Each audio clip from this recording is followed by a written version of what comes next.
सारण में जहरीली शराब को लेकर के बिहार विधानसभा का सत्र जो है हंगामे की भेंट चढ़ गया और इस पर पक्ष विपक्ष के अपने दावे हैं, दोनों अपने आप को सही ठहरा रहे हैं। इन मुद्दे पर हम बात करेंगे। हमारे साथ लोक जनशक्ति पार्टी रामविलास की बिहार की प्रदेश प्रवक्ता देवजानी मित्रा हैं। मैडम जी, जिस प्रकार से जहरीली शराब को लेकर सबसे पहले तो आंकड़ों पर लेकर के भी पक्ष और विपक्ष में एक मत नहीं है।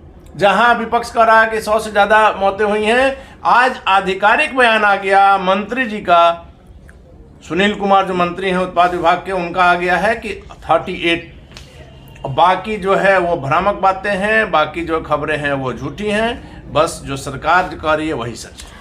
मतलब अभी इतने ओछेपन पे महागठबंधन की सरकार उतर आई है कि अभी आप ये बता रहे हैं कि 38 मौत हो या 100 मौत हो, लोगों की मौतें तो हो रही है ना अनिल जी, इस बात से आप इनकार नहीं कर सकते। और अभी ये राजनीति की जा रही है लोगों के मौतों के ऊपर। मतलब अभी ये दिन भी बिहार को देखना पड़ेगा कि अभी महागठबंधन के सरकार बोली, हमारे ऑनरेबल सीएम और डिप्टी सीएम दोनों मिलके अभी आंकड़ों की राजनीति कर रहे हैं और उनको कोई संवेदना नहीं है। जिनके घरों में मौतें हो रही है, शराब क्यों मिल रहा है उसके बारे में कोई बात नहीं कर रहे हैं, कौन बेच रहा है उसके बारे में कोई बात नहीं कर रहा है, बेच के कितना पैसा आ रहा है, ब्लैक मार्केट के बारे में कोई बात नहीं कर रहा है। वो तो छोड़िए, जाके वहां तक उनके कोई नेता तक उनसे मिलने नहीं गए, सत्ता पक्ष के कोई लोग वहां नहीं गए, सत्ता पक्ष के लोग कोई नहीं गए और उनको कोई मतलब ही नहीं है। और बात करने पर वो बोलते कि कंपनसेशन हम नहीं देंगे। अब रही बात कंपनसेशन नहीं देने की, आपसे कंपनसेशन कोई मांग नहीं रहा है, आपसे सीधी मांग की जा रही है कि भाई आप इस्तीफा दें और जल्द से जल्द जहां से शराब मिल रहा है उस सोर्स को परमानेंटली बंद करें।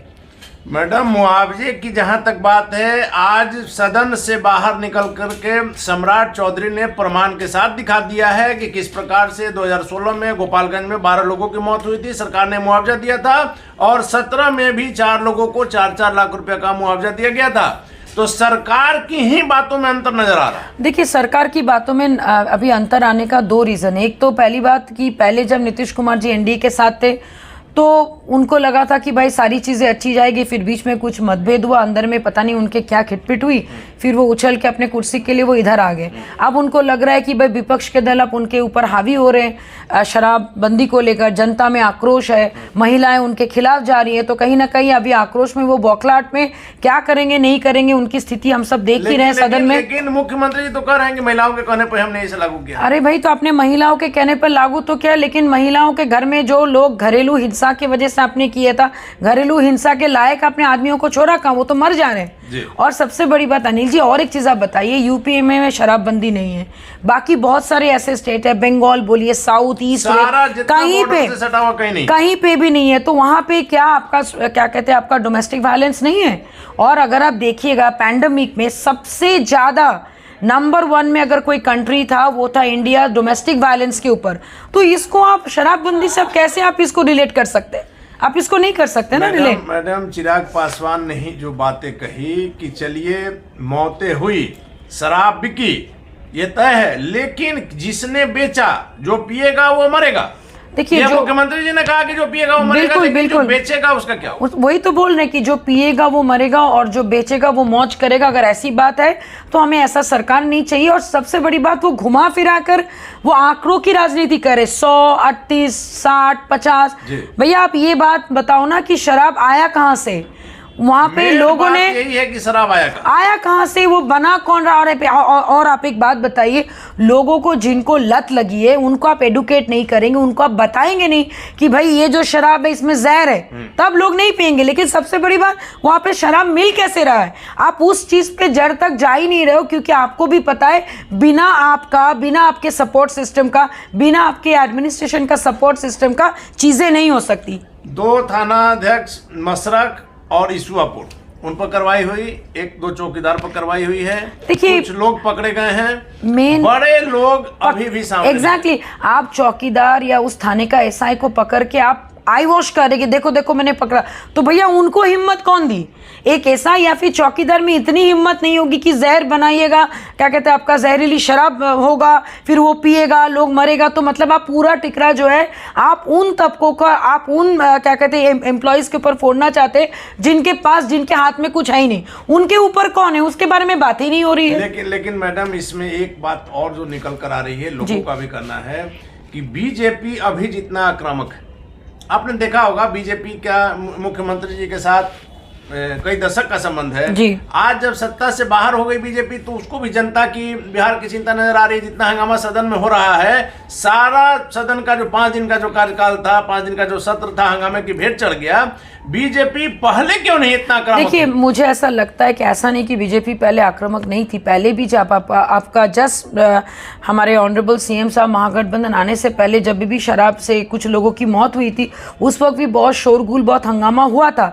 लेकिन क्या होता ना, अच्छा एक मौत हुई, चलो कोई बात नहीं, 2 मौत हुई तो लोगों ने बलि पे बलि चढ़ते गए। लोगों को लगा कि ये चीजें कभी सामने नहीं आएगी, और अभी ये वोल्केनो की तरफ फूट रहा है, क्योंकि अभी चारों तरफ शराब अंदर में आ गया। लेकिन आपने देखा होगा मैडम कि 16 में लागू हुआ, छिटपुट घटनाएं लगातार हुई, लेकिन 2020 के बाद और अभी आप 22 में हैं, जितनी मौतें हुई हैं अगर आप आंकड़ा उठाकर देखिएगा तो 4 सालों से ज्यादा इन 2 सालों में हुई है। वही बात है, क्योंकि देखिए कहीं ना कहीं, देखिए जब आप किसी को जिम्मेदारी देते हैं और अगर आपने नीतियां अपनाए हैं, हमारे ऑनरेबल सीएम के ऊपर इतना आक्रोश इसलिए कि नीतियां आपने अपनाने दी। आप कौन से सरकार में हो वो लोग नहीं दे रहे, लोग देखने की छवि आप है, क्योंकि आप ही बार बार बोले हो कि भाई बहुएं बेटियां करे पुकार, शराब मुक्त हो बिहार, जो पिएगा वो मर। ये सारे स्टेटमेंट आप ही के मुंह से आ रहे, और आपके लोगों से, आपके नेताओं से पूछने से वो ये बताते हैं कि ट्रैफिक रूल ब्रेक करोगे तो मौत होगी। तो भाई ट्रैफिक रूल के बारे में शिक्षा हमें स्कूल में मिली थी, यहाँ पे किसी को पता थोड़ी ना था कि आपने नीतियां अपनाया, आपने पेन एंड पेपर में चीजों को किया, लेकिन आपने जमीनी स्तर पे नहीं उतरा, क्योंकि आपने लोगों को एडुकेट नहीं किया, कि लोगों को एडुकेशन ही नहीं है कि भाई शराब यहाँ पे पीना मना है, तो अगर ये शराब मिल रहा है, अवैध शराब मिल रहा है तो गलत है। मैडम, जिस बिहार में स्कूलों की, सरकारी स्कूलों की जो स्थिति है आपने देखा जी, होगा, जी। हम कई जगह गए हैं और दिखाए हैं कि 5-5, 6-6 तक के क्लास 2 रूम में चल रहे हैं। वैसे में आप शराब को लेकर के शिक्षा की बात एग्जैक्टली मैं वही बोल रही हूँ कि अगर आप एडुकेशन की बात करते हैं तो प्राइमरी, सेकेंडरी, कॉलेज, कहीं पे भी कोई चीजें सही नहीं। तो फेलियर सिर्फ शराबबंदी नहीं है, फेलियर बहुत तरीके से। अगर मैं कंपैरिजन कहना चाहेंगे, फेलियर पहले क्यों नहीं नजर आया? बीजेपी की सरकार यहाँ करीब 17 साल अगर मुख्यमंत्री रहे हैं तो आप आकलन कर सकते हैं कि बीजेपी के साथ कितने दिन रहे। उस समय स्वास्थ्य के मामले में, शिक्षा के मामले में देखिए, बात सिर्फ वो नहीं है। बात अगर हम लोग सिर्फ ये बोले कि प्रॉब्लम हमारे ऑनरेबल सीएम साहब में क्या है ना, कि जब वो उनको कुर्सी मिलती है वो कुछ नीतियां अप्लाई करके शांत हो जाते हैं, और लोग उनके पर इतने सालों से भरोसा किए। वहीं पे आप देखिए, पड़ोसी हमारे स्टेट है यूपी में, 2nd टेन्योर में आदित्यनाथ योगी आए, बम्पर वोटों से उन्होंने जीता, 75 में से 70 जिलों में उन्होंने मेडिकल कॉलेज की घोषणा की। वहां पे भी आपके शराबबंदी नहीं है, वहां पे खुलेआम शराब मिल रहा है। लेकिन भाई ऐसा नहीं कि लोग पागलों की तरह पी रहे हैं, जिनको पीना है वो खरीद रहे पी रहे, जिनको नहीं पीना वो कितना भी आप खुलेआम बेचे नहीं पिएगा। आपने यहाँ पे विकास क्या कहा? मैडम, एक सवाल फिर यही उठकर आ जाता है, बार बार हम इस सवाल को उठाते हैं कि क्या बिहार इतना ज्यादा विकसित हो गया है कि अब कोई काम नहीं है, सिर्फ और सिर्फ शराब को रोकना है? बात वो नहीं है, शराब के ऊपर हम लोग अभी इसलिए फोकस, लोग ज्यादा जागरूक हो गए या फिर लोगों के मन में बहुत हर्ट हुआ क्योंकि एक साथ इतनी मौतें, और खबरें तो यहां तक भी है कि जहां पे छपरा में जो डेथ हुई है वो 100 नहीं 300 लोगों ने शराब पी थी। तो आंकड़ों को भी अभी हमारे सरकार छुपा रहे हैं, और अभी नहीं तो अचानक से ये गणना क्यों हो रही है? अचानक से ये अगर लेकिन मैडम, विपक्ष की गलती नहीं है। विपक्ष अगर लाता है, एक सर्वदलीय प्रस्ताव लाता है कि सर्वदलीय बैठक किया जाए और उसमें फिर से वोटिंग हो जाता, कौन सा बंदी रखना है नहीं अगर संशोधन करना है, अगर मान लीजिए ऐसी बात है तो इसको संशोधन किया जाए। मेरा एक बात मानना है अनिल जी, आप एक बात बताइए, बाकी सारे स्टेट में शराबबंदी नहीं है, क्या वहां पे विकास नहीं है? क्या यहाँ पे महिलाएं आगे बढ़ के काम नहीं करी? भाई आप शराबबंदी करो ना करो, जिनको पीना है वो पिएगा, अगर शराब नहीं मिलेगा तो ड्राई आपका नशा करेगा, बिकॉज वो जिनको मारना पीटना है वो बिना पिए भी घर पे मारेगा। वो कैरेक्टर बिल्ड करना पड़ेगा आपको नागरिकों की। अगर वैसी बस्तियों में जाएंगी शाम के समय, वैसे सुनसान जगह में जाएंगे तो आपको शराबबंदी का साइड इफेक्ट नजर आएगा कि लोग किस तरह का नशा कर रहे हैं। नशा करें, वही बात है ना कि आप एक नीति अपना दे रहे हो जस्ट बिकॉज आप सीएम हो, आपने वादा, लेकिन आपने अपने वायदे निभाए कहाँ? आप अगर विकास करते, शराबबंदी के बाद अगर लोगों में सही में कुछ चेंजेस आता, और ये जहरीली शराब और एक टर्नओवर आप क्रिएट कर रहे हो।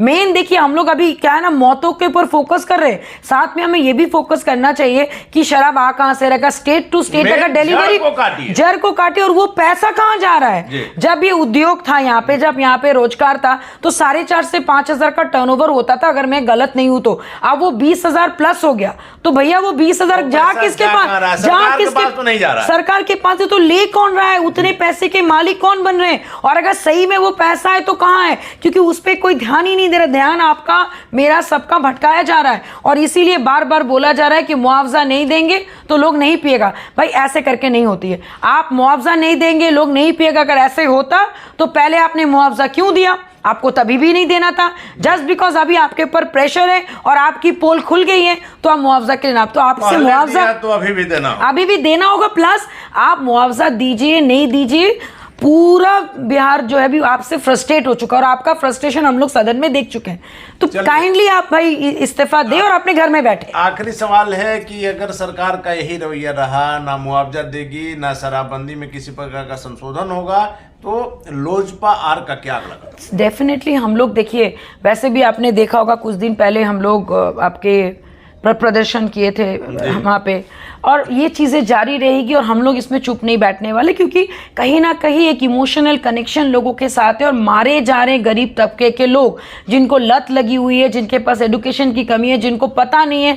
आपने रिहेबिलिटेशन सेंटर तो खोल दिया लेकिन ऐसा कुछ काम नहीं करे, तो रोज हमारी पार्टी, हमारे राष्ट्रीय अध्यक्ष जी के गाइडेंस में हम लोग इस आंदोलन को जारी रखेंगे और तब तक करते रहेंगे जब तक कि ना उनको मुआवजा मिले और इस जो आपके जो सो कॉल्ड जिन्होंने शराबबंदी की जो नीति आप उसको उन पे संशोधन ना किया जाए। चलिए धन्यवाद आपका। तो ये थे हमारे साथ लोक जनशक्ति पार्टी रामविलास की बिहार के प्रदेश प्रवक्ता देवजानी मित्रा, जिनका साफ कहना है कि यदि पिछली बार आपने मुआवजा दिया है तो इस बार भी देना होगा, और यदि नहीं देते हैं तो लोक जनशक्ति पार्टी आज जिस प्रकार से लोगों की समस्या को लेकर के रोड पर आती है, इस मुद्दे को लेकर के भी अपना आंदोलन जारी रखेगी जब तक लोगों को मुआवजा नहीं मिलता है।